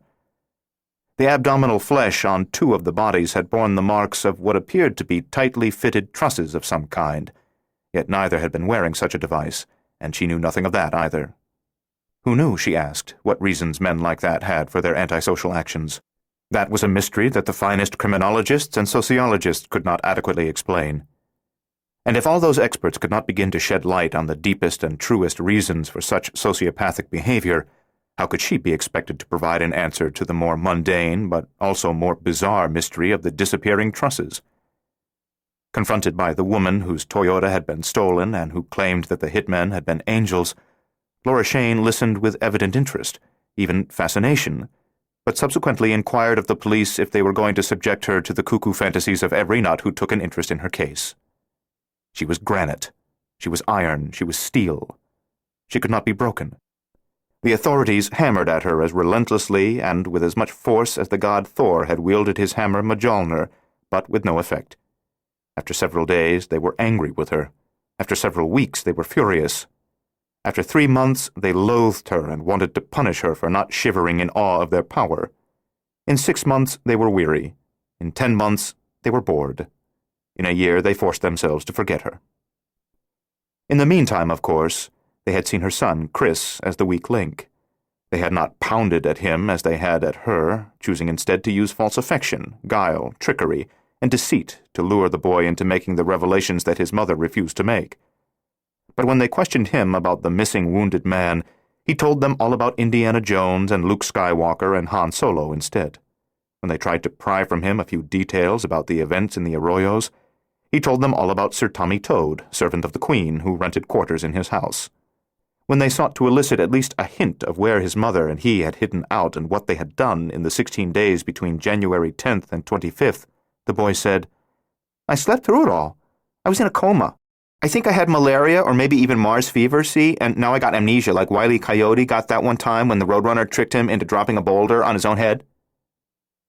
Eventually, frustrated with their inability to get the point, he said, "This is family stuff, see? Don't you know about family stuff? I can only talk with my mom about this stuff, and it's nobody else's business. If you start talking family stuff with strangers, pretty soon, where do you go when you want to go home?" To complicate matters for the authorities, Laura Shane publicly apologized to everyone whose property she had appropriated or damaged during the course of her attempts to escape from the hired killers who had been sent after her. To the family whose Buick she had stolen, she gave a new Cadillac. To the man whose Nissan plates she had taken, she gave a new Nissan. In every case, she made restitution to excess and won friends at every hand. Her old books went back to press repeatedly, and some of them reappeared on paperback bestseller lists now, years after their original successes. Major film studios bid competitively for the few movie rights to her books that had remained unsold. Rumors, perhaps encouraged by her own agent, but very likely true, circulated to the effect that publishers were standing 6 deep for a chance to pay her a record advance for her next novel. 2. During that year, Stefan Krieger missed Laura and Chris terribly. But life at the Gaineses' mansion in Beverly Hills was not a hardship. The accommodations were superb. The food was delicious. Jason enjoyed teaching him how film could be manipulated in his home editing studio, and Thelma was unfailingly amusing. "Listen, Krieger," she said one summer day by the pool. "Maybe you would rather be with them. Maybe you're getting tired of hiding here, but consider the alternative. You could be stuck back there in your own age, when there weren't plastic garbage bags, Pop-Tarts, Day-Glo underwear, Thelma Ackerson movies, or reruns of Gilligan's Island. Count your blessings that you should find yourself in this enlightened era. It's just that—" He stared for a while at the spangles of sunlight on the chlorine-scented water. "Well, I'm afraid that during this year of separation I'm losing any slim chance I might have had to win her." "You can't win her anyway, Herr Krieger. She's not a set of cereal containers raffled off at a Tupperware party. A woman like Laura can't be won. She decides when she wants to give herself, and that's that." "You're not very encouraging." "Being encouraging is not my job." "I know. My job, yes, is comedy. Although with my devastating looks I'd probably be just as successful as a traveling slut, at least in really remote logging camps." At Christmas, Laura and Chris came to stay at the Gaineses' house, and her gift to Stefan was a new identity. Although rather closely monitored by various authorities for the better part of the year, she had managed through surrogates to obtain a driver's license, social security card, credit cards, and a passport in the name of Stephen Krieger. She presented them to him on Christmas morning, wrapped in a box from Neiman Marcus. "All the documents are valid. In Endless River, 2 of my characters are on the run, in need of new identities." "Yes," Stefan said. "I read it 3 times. "The same book 3 times?" Jason said. They were all sitting around the Christmas tree eating junk food and drinking cocoa, and Jason was in his cheeriest mood of the year. "Laura, beware this man. He sounds like an obsessive-compulsive to me." "Well, of course," Thelma said. "To you Hollywood types, anyone who reads any book, even once, is viewed either as an intellectual giant or a psychopath. Now, Laura, how did you come up with all these convincing-looking phony papers?" "They're not phony," Chris said. "They're real." "That's right," Laura said. "The driver's license and everything else is supported by government files. In researching Endless River, I had to find out how you go about obtaining a new identity of high quality. And I found this interesting man in San Francisco who runs a veritable document industry from the basement beneath a topless nightclub. It doesn't have a roof? Chris asked. Laura ruffled the boy's hair and said, Anyway, Stefan, if you look deeper into that box, you'll find a couple of bank books as well. I've opened accounts for you under your new identity at Security Pacific Bank and Great Western Savings. He was startled. I can't take money from you. I can't. You saved me from a wheelchair, repeatedly saved my life, and I can't give you money if I feel like it? Thelma, what's wrong with him? He's a man, Thelma said. I guess that explains it. Hairy, Neanderthalic, Thelma said. Perpetually half-crazed from excessive levels of testosterone, plagued by racial memories of the lost glory of mammoth hunting expeditions, they're all alike. Men, Laura said. Men, Thelma said.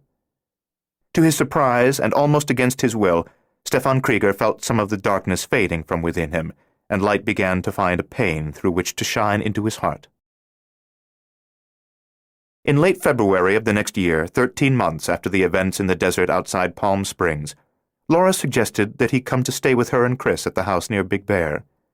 He went the next day, driving there in the sleek new Russian sports car that he had bought with some of the money she had given him. For the next 7 months, he slept in the guest room, every night. He needed nothing more. Just being with them day after day, being accepted by them, being included, was all the love he could handle for a while. In mid-September, 20 months after he had appeared on her doorstep with a bullet hole in his chest, she asked him into her bed. 3 nights later, he found the courage to go. 3. The year that Chris was 12, Jason and Thelma bought a getaway house in Monterey, overlooking the most beautiful coastline in the world, and they insisted that Laura, Stefan, and Chris visit them for the month of August, when they were both between film projects. The mornings on the Monterey Peninsula were cool and foggy, the days warm and clear, the nights downright chilly in spite of the season, and that daily pattern of weather was invigorating. On the second Friday of the month, Stefan and Chris went for a beach walk with Jason. On the rocks not far from shore, sea lions were sunning themselves and barking noisily. Tourists were parked bumper to bumper along the road that served the beach. They ventured onto the sand to take photographs of the sun-worshipping seals, as they called them. Year by year, Jason said, there's more foreign tourists. It's a regular invasion. And you notice they're mostly either Japanese, Germans, or Russians. Less than half a century ago, we fought the greatest war in history against all 3 of them. And now they're all more prosperous than we are. Japanese electronics and cars, Russian cars and computers, German cars and quality machinery of all kinds. Honest to God, Stefan, I think Americans frequently treat old enemies better than they do old friends. Stefan paused to watch the sea lions that had drawn the interest of the tourists, and he thought of the mistake that he had made in his meeting with Winston Churchill. But tell me at least one thing. Curiosity is killing me. Let's see. Well, for instance, what of the Soviets after the war?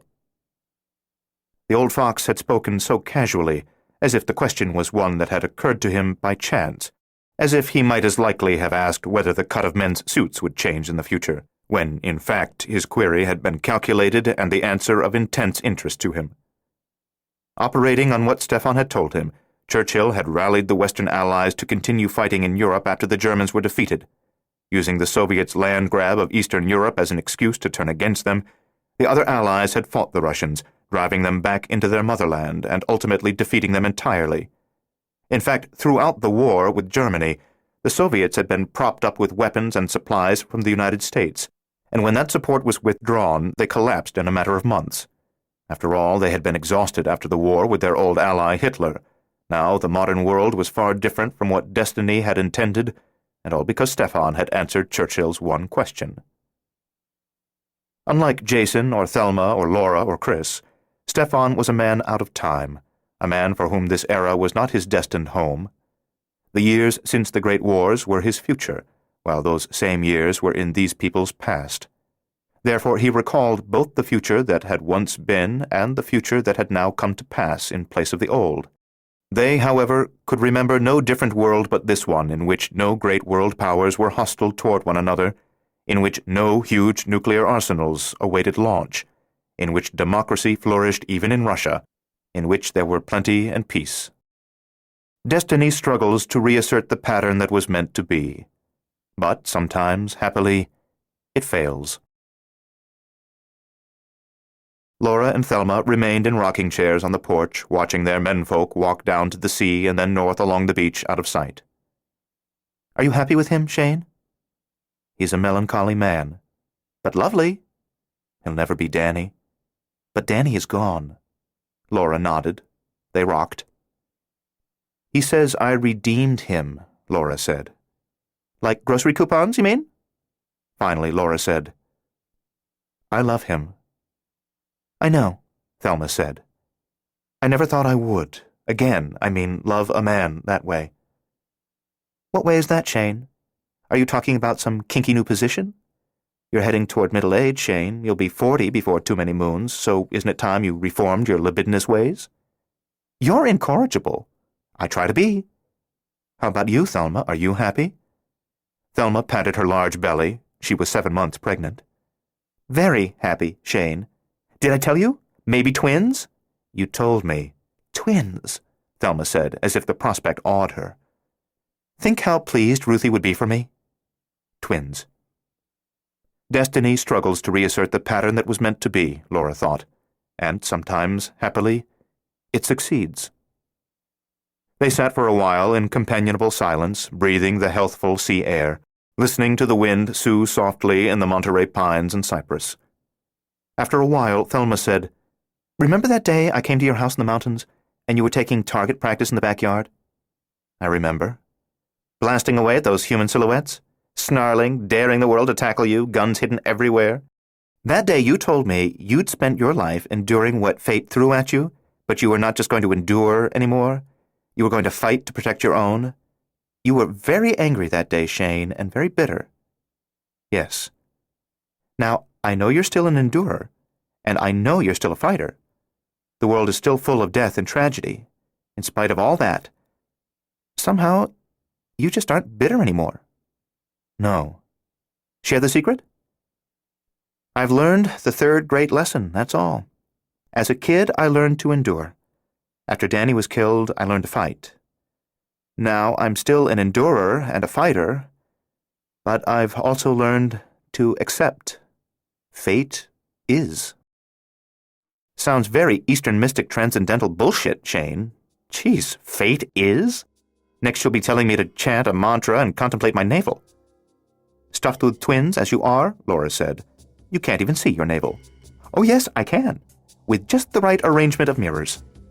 Laura laughed. "I love you, Thelma. I love you, sis." They rocked and rocked. Down on the shore, the tide was coming in. We hope that you have enjoyed our presentation of Lightning by Dean Koontz, copyright 1988 by Nakui, Inc., read by Christopher Lane, directed by Jim Bond, engineered by Matthew Christolaw, performance copyright 2007 by Brilliance Audio, all rights reserved. For further information concerning this program or other Brilliance Audio titles, please call the following toll-free number, 1-800-222-3225, or visit our website at www.brillianceaudio.com. No part of this recording may be played for an audience or reproduced in any form. It may not be streamed, downloaded, broadcast, or copied without written permission. Address all inquiries to Brilliance Audio, Post Office Box 887, Grand Haven, Michigan 49417.